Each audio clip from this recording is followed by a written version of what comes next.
What happens when an old, wounded gorilla finds a dying antelope in predator country? He should have walked away, but what he did next shattered every law of nature. You won't believe how the wild stood still for what came after.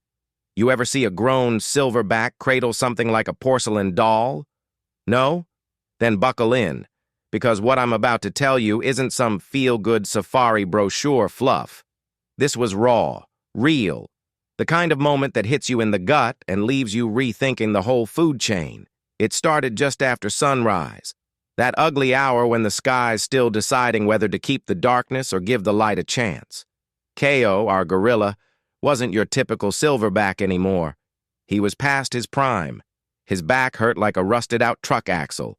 Half his troop ignored him, and the other half just waited for him to finally drop dead so they could pick clean whatever legacy he had left. Charming, huh? But Ko didn't mind.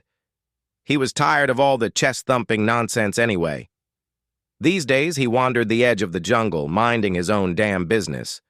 He'd sit under the acacia trees, pick the bugs off his arms, and pretend for 5 minutes that the world wasn't constantly trying to eat itself alive. And then came the flies. Not your regular lazy buzzers. I mean clouds of them, swarming like angry thoughts.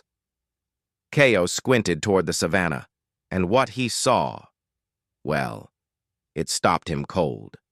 There, curled up in the dust like a dropped sack of bones, was an antelope. A young one, female. Her legs were twisted under her like broken furniture, her sides heaving in shallow gasps. And let me tell you, the smell. Rot and blood with just enough fear in the air to make your stomach flip. Now, no sane gorilla would get involved. Not with something bleeding and wide open like that. The savannah doesn't hand out medals for compassion. You step out of line, you become someone's lunch. But Ko, he didn't walk away. He got closer, slowly, every muscle twitching like a tightrope walker's. The antelope's eyes flickered. They were glassy, fading, but still had a trace of that wild terror that only comes when something knows it's being left behind. You'd have to be made of stone not to feel something. And Ko? For all the cracks in his spine and scars on his chest, he wasn't made of stone. He knelt beside her, reached out. His knuckles brushed her neck. She didn't flinch.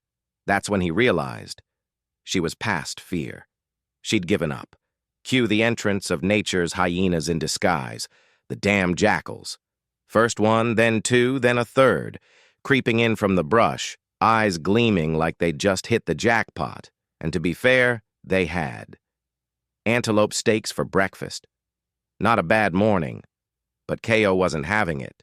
He stood, not just stood, he rose, towering like some ancient statue with an attitude problem, beat his chest once, not showy, just enough to say, "Back off, boys." Not today. And the jackals, they didn't scatter, oh no.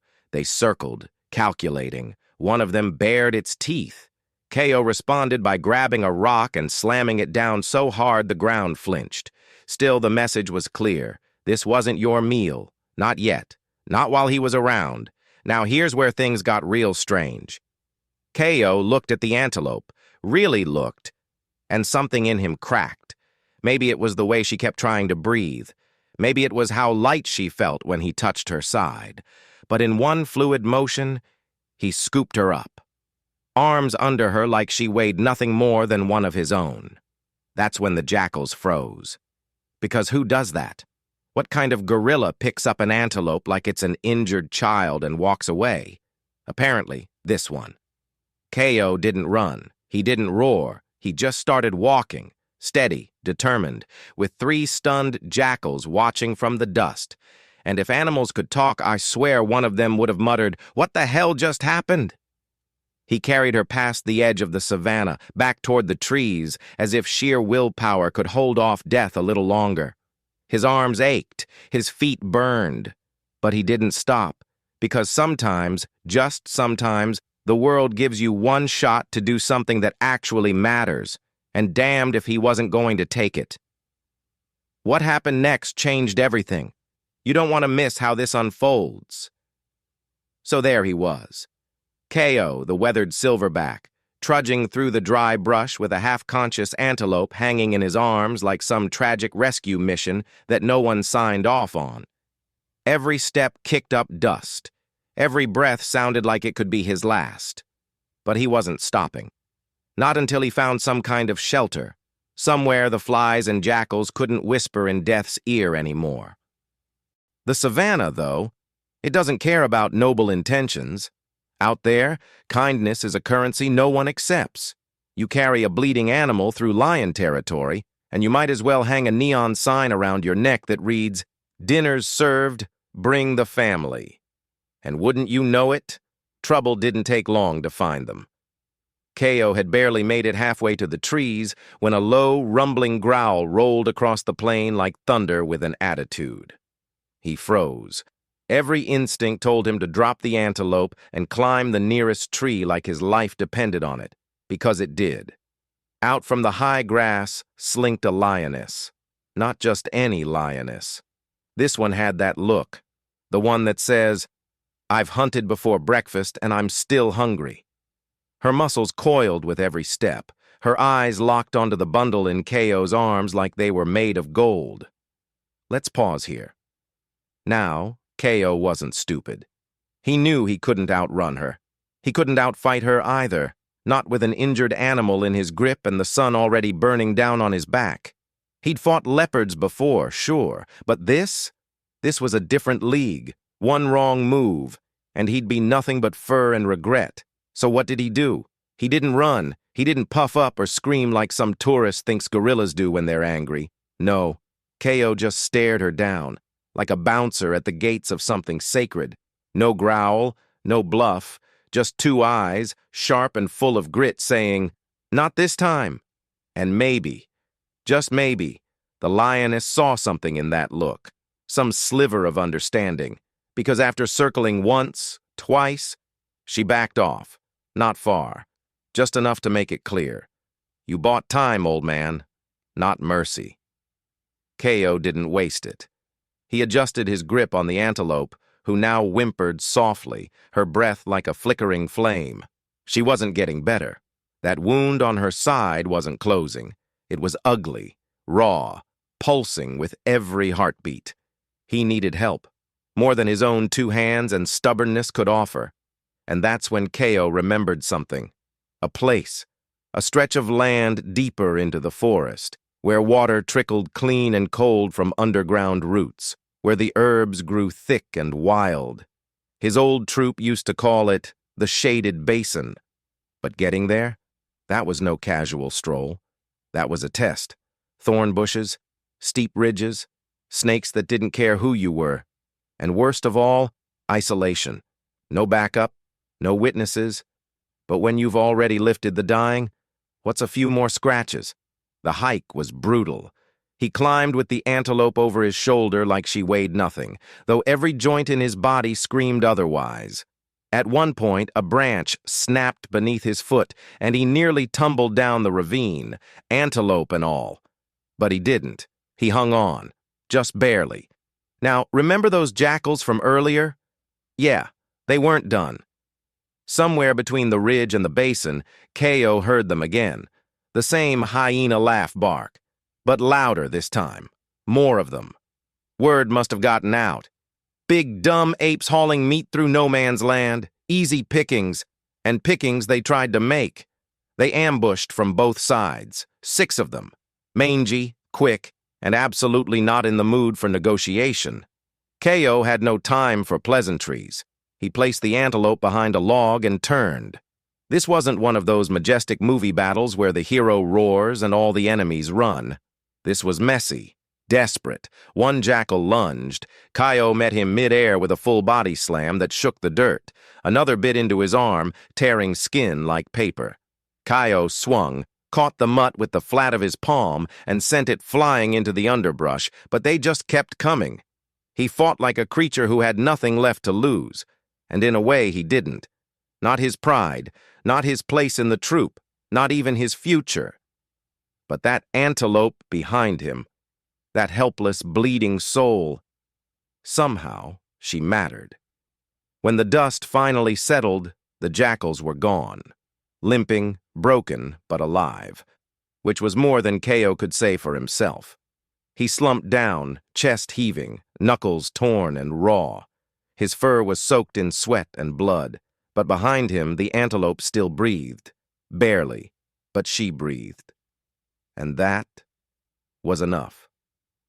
This is the turning point. Everything you've waited for. It's right here. Stick around to see how our gorilla shatters every rule of nature. You ever feel the air shift? Not just a breeze? I'm talking about that moment when the world gets real quiet, like it's holding its breath because something unthinkable is about to happen. That was the basin. The shaded basin wasn't much to look at, just a hollowed-out dip in the earth, wrapped in tangled roots and overgrown brush. A trickle of water ran through the rocks like the last breath of an old stream. But it was cooler there, safer. And for the first time all day, Ko set the antelope down. She didn't move. Her sides barely lifted, her legs twitching with the memory of flight, not the strength to act on it. Ko lowered himself beside her, aching, exhausted, and bleeding from more places than he could count. But he didn't rest. He scanned the trees, ears twitching for movement. And then he did it. He started gathering. Leaves, mud, vines. It wasn't graceful. The guy was built for climbing and smashing, not botany, but he moved with purpose. Ko had seen elders in his troop use certain plants to ease pain, even stop bleeding. Back then, he thought it was all fluff, jungle folk tales. Now he was betting everything on those tales being real. He chewed the bitter leaves until they turned to paste, rubbed it gently into the wound on the antelope's side. She flinched, but she didn't cry. Just looked at him, those wide, dark eyes meeting his for a flicker of a second. No fear, no fight, just a tired kind of trust. And then came the vultures. They arrived like they always do, silent, circling, confident. 5 of them, black-winged judges of death, drifting overhead like the sky owed them something. Ko didn't move. He just watched them, muscles tense, heart pounding with a question that had been nagging him all day. Was this all a waste of time? Because let's face it, he wasn't a healer. He wasn't even supposed to be involved. In the grand food chain courtroom, he didn't belong in this case. But he was here, and the only verdict he cared about was whether or not that antelope got one more sunrise. He stared down the vultures like they were old rivals. And then, something cracked. The antelope lifted her head. It was slight, barely a few inches, but it was movement, real, conscious movement. She blinked. Her breath came sharper now, not so ragged. Her legs shifted like she remembered they had a job to do. And Ko? He did something no animal had ever done. He stood up, placed both hands on the antelope's side, and helped her up. Not dragged, not carried. Helped. Like a friend bracing a friend after a fall. She stumbled, collapsed once. But Ko waited. And then, inch by inch, she stood. There they were, a silverback and a savanna grazer side by side. 2 animals that should have never shared anything beyond a water hole on a good day. But in that moment, they weren't predator and prey. They were survivors, equals. Souls who'd decided without words that maybe the rules of nature weren't so fixed after all. But nature doesn't rewrite itself without a little resistance. The vultures landed nearby, maybe thinking the show was over, maybe assuming this was just the final breath before the feast. Ko didn't flinch. He placed himself between them and her again, this time not as a guard, but as a wall. And the vultures? They hesitated.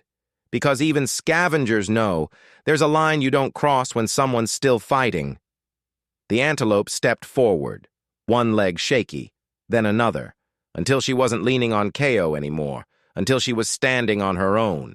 Her head lifted, her ears twitched, and then with one soft snort, she turned and walked. Slow at first, but steadier with each step, She vanished into the trees, into the mystery, into the rest of her story, one that would never include becoming someone's leftovers. Ko watched her disappear, and for a second, just a second, he let himself exhale. Then he collapsed.